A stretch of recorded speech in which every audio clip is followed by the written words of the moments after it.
So Neil deGrasse Tyson was on NPR doing an interview the other day and really pissed me off. And like the 5 minutes I heard him, he pissed me off so many times. I just wanted to explain it. And I do want to do a disclaimer like I'm pro science. I'm all about science. I'm all about higher intelligence, being intelligent.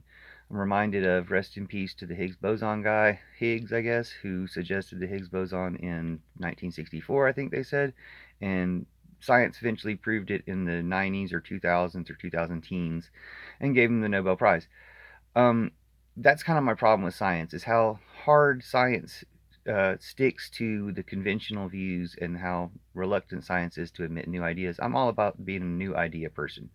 So a little background with me in science. I'm pretty well educated in science and math. I'm kind of a math genius, but I don't know the math to prove my scientific hunches, although science does eventually prove my hunches, such as when I was 8, 10 years old in the 80s, I knew that the Big Bang was bullshit. And since then, in recent years, I think they've more or less admitted that the Big Bang is bullshit, or suggested that it's many Big Bangs or something like that.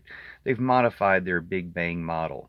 But I just knew intuitively, and it just didn't make any sense. My conclusion was the reason science had concluded in the Big Bang is because of a masculine patriarchal slant bias on the instruments, and basically the instruments, because the instruments you make have a masculine patriarchal type of bias and an egocentric type of bias.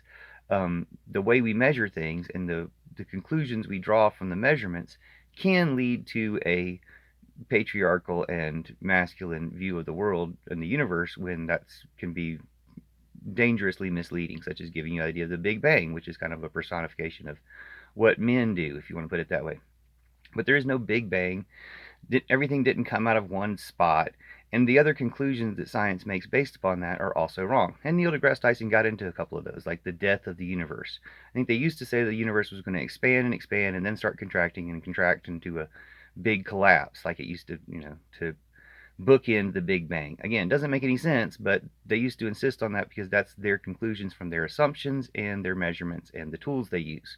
And basically, I could see how the tools and the assumptions were coming to these conclusions without them really connecting to reality whatsoever. So Neil deGrasse Tyson is saying now it's supposed to fizzle out and to continue to expand or rip itself apart. And again, it's just all this masculine, conflictory projections upon the universe about what we would do if we were expanding to Rep, something like that. A kid asked him what it would look like inside a black hole. And Neil deGrasse Tyson actually says, well, if you face forward or if you look behind you, you'll see the future history of the universe. If you turn around and go forward, you'll be going through a portal.